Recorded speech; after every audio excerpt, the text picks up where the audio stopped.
आता मला सांगा की कशासाठी तुमचं हे आंदोलन आहे आणि जरांगेंचा मागणीला उत्तर दाखल आंदोलन आहे का? आमचं उपोषण यासाठी आहे, 2 वर्षापासून जे शिवद्रोह चालू आहे, मनोज जरांगे नावाचा व्यक्ती जो शिवद्रोही आहे, त्या मनोज जरांगेच्या ज्या मागण्या आहेत की ओबीसी मध्ये जे आरक्षणाची घुसखोरी करायची आहे झुंडशाहीच्या माध्यमातून, ती कुठेतरी थांबली पाहिजे. आणि मागच्या 2 वर्षामध्ये जे बोगस दाखले दिलेले आहेत त्या बोगस दाखल्यांचं पुनर्सर्वेक्षण करा.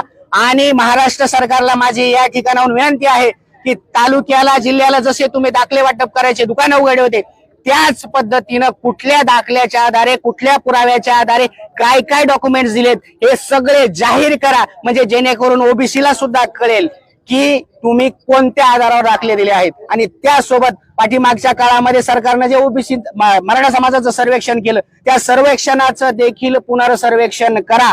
आणि 6 ते 8 लाख ज्या हरकती होत्या त्या हरकतीचं झालं काय हे सुद्धा माझं सरकारला या ठिकाणी आव्हान आहे आणि विनंती आहे, त्याच्यावरही सांगा. आणि सगळ्यात महत्वाचं आहे, मनोज जरांगे जे झुंडशाही उभी केली आहे मुंबईमध्ये आणि त्याच्या दबावाला बळी पडून जी उपसमिती मराठा समाजाची आहे ती एका बाजूने सांगते की मनोज जरांगेच्या मागण्या आम्ही पूर्ण करू, तर या उपसमितीला आणि सरकारला माझं आव्हान आहे की ओबीसीच्या लेकराबाळांचा घात करू नका. ओबीसी सुद्धा तुम्हाला जागा दाखवेल. त्यामुळे जे संवैधानिक आहे आणि जे घटनेला अनुसरून आरक्षण आहे सामाजिक मागासलेपणाचं, सामाजिक मागासलेपणामध्ये मराठा समाज बसत नाही, हे या ठिकाणाहून मी सांगतोय. कारण आज तुम्हाला धनगर वस्ती दिसल, हाटकर वस्ती दिसल, वंजारी वस्ती दिसल, माळी गल्ली दिसल, मराठा गल्ली कुठे आहे महाराष्ट्रात हे ज्या दिवशी होईल त्या दिवशी खऱ्या अर्थानं आम्ही समजू की हा समाज मागास झालेला आहे.